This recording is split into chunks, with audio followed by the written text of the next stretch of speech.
Today we're going to be solving absolute value inequalities, which is basically just a fusion of a couple of things we've done. So we've seen things that look very much like this before. We've seen things with absolute value in them with x's and numbers and whatever.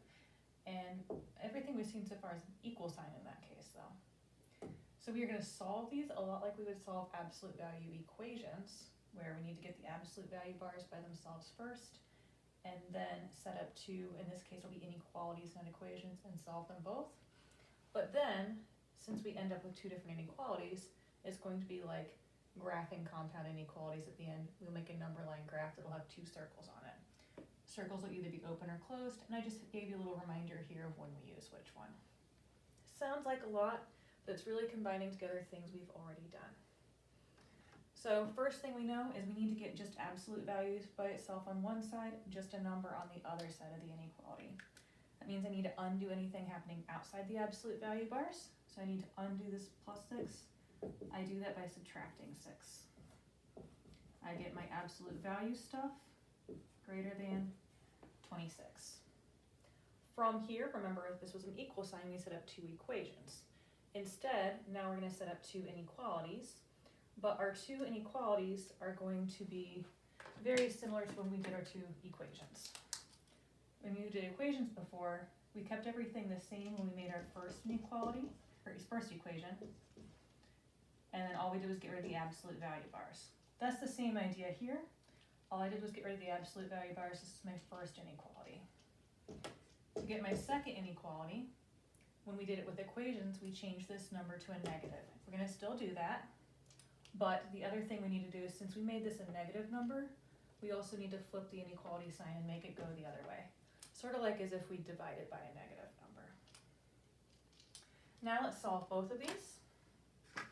So I'm going to solve the first one. I'm going to add 6 to both sides. And then I'm going to divide to get v completely by itself. I get v is greater than 8. That is one of my inequalities. Now I need the other one, so I'm going to solve it. I get 4v is less than negative 20.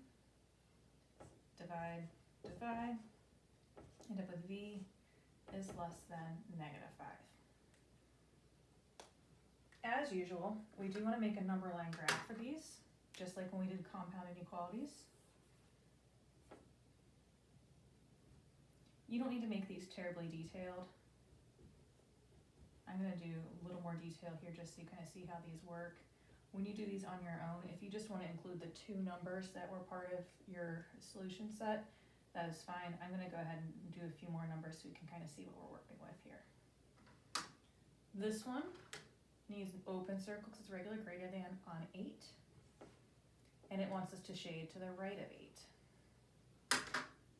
This one needs an open circle on negative 5, which would be halfway between negative 6 and negative 4.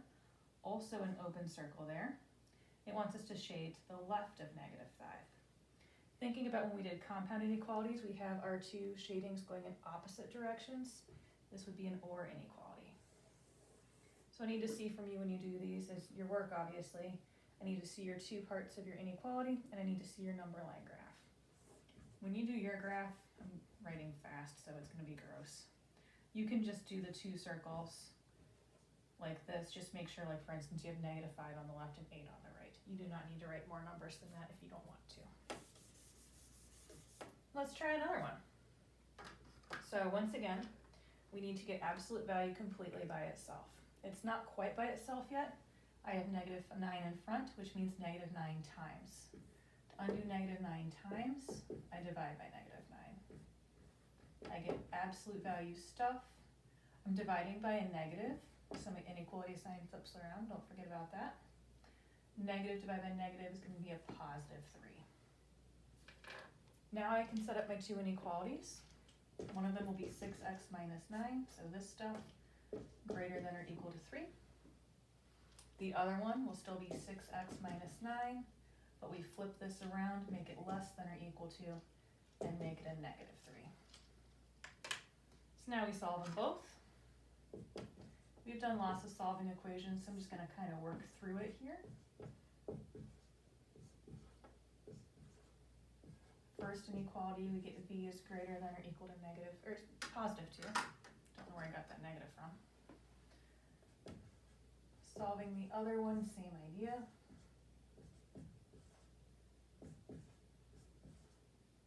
I get v less than or equal to 1. So, let's go ahead and make our number line graph. I'm going to make it a little more detailed than you have to, but again, up to you.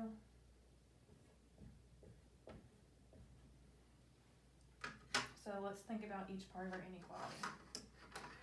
I have a closed circle on 2. I have a closed circle on 1. It wants us to shade to the right of 2, so this way, to the left of 1, so this way. Once again, our shading is going in opposite directions. That would be an OR inequality if you think back to compound inequalities. Just like when we did compound inequalities, your shading can only work out one of 2 ways. You can either only have shading going in opposite directions or in between your 2 circles. You're never going to see a shading like this, where you have both shading in between and then also in one direction. That never, ever, ever happens. It's always opposite directions or in between. Let's do 2 more. Just give me a second here to get us ready for that.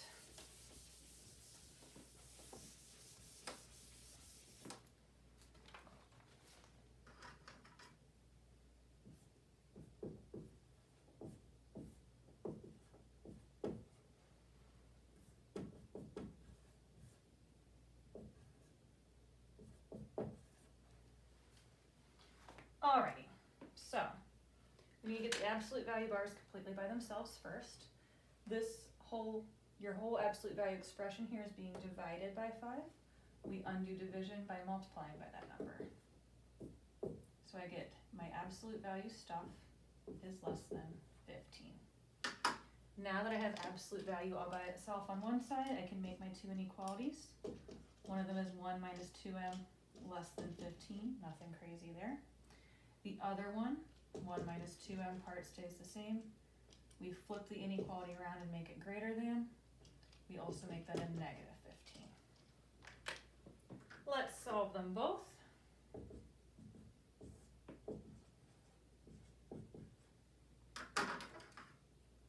I'm dividing by a negative, so anytime you divide by a negative, remember to flip your sign. 14 divided by negative 2 is negative 7. Flipping that makes it look like a greater than now. For the other one, subtract 1 and divide. And once again, we're dividing by a negative, so we need to flip that sign around. This is going to now turn around and become a less than. So we've done a lot of flipping here. We flipped in these steps because we divided by a negative. We flipped here because that's how we make our second inequality. Alrighty, let's do some graphing. So again, when you make your own, you can just include where negative 7 would be negative and where positive 8 would be. I'm going to do it a little more detailed just because I can. And I did not make my number line big enough. That's a little crooked, but I think we'll live. Okay, so let's think about what kind of circles we have. We have an open circle on negative 7, which is halfway between negative 8 and negative 6.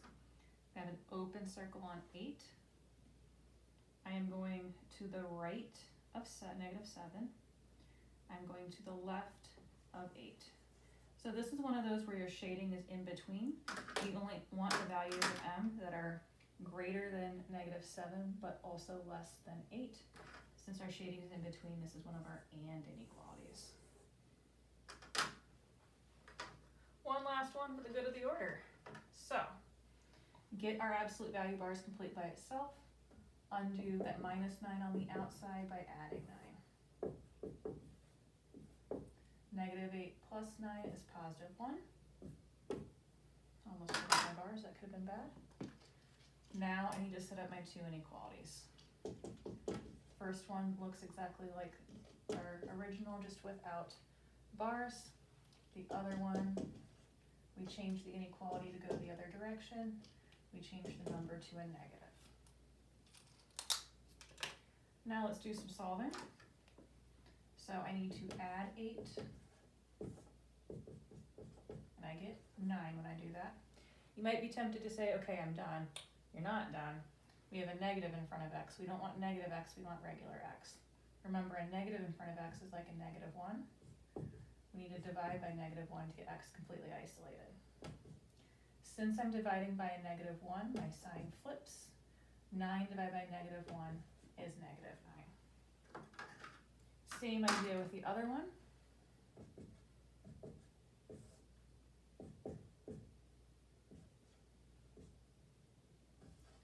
I'm getting a 0. Oops, sorry. I should not get a 0 there. I should have added 8. Wow. Oops. Okay, we're adding 8 to both sides. I'm not sure why I did a 1 there. Negative 1 plus 8 is 7. And then I still need to, like in the last one, divide by negative 1. Since I'm dividing by a negative, my sign flips.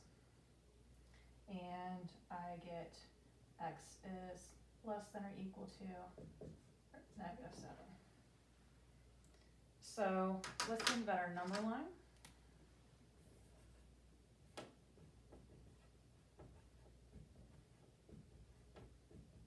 My little negative 8 looks a little weird there, sorry about that. I want a closed circle on negative 9. I need a closed circle on negative 7. They're telling us to go to the right of negative 9, to the left of negative 7. So our shading is in the middle, and this is another and inequality. That is it for today for solving absolute value inequalities. Again, when you do these on your assignment, make sure you do the solving and you also make a number line graph. Your number line graphs can be less detailed like that one I showed you earlier. Have a wonderful day.